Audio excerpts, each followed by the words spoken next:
সদরের লাগি আমরা ছোট ছোট দুইটা হাসপাতাল করবো ইনশাল্লাহ। আর একটা বড় হাসপাতাল আমরা মেডিকেল বিশ্ববিদ্যালয়ের অধীনে করবো ইনশাল্লাহ, 1200 শয্যার একটা হাসপাতাল। এটা একটা বড়, বেশ বড় হাসপাতাল।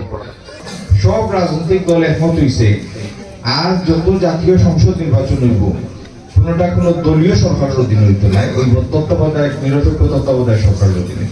যদি আল্লাহ তৌফিক দেয়, এই দেশের নেতৃত্ব দিতা প্রধানমন্ত্রী হিসাবে জনাব তারেক রহমান, তার অনেকগুলি পরিকল্পনার একটা পরিকল্পনা হইল তাই 50 লাখ পরিবারে ফ্যামিলি কার্ড দিতা।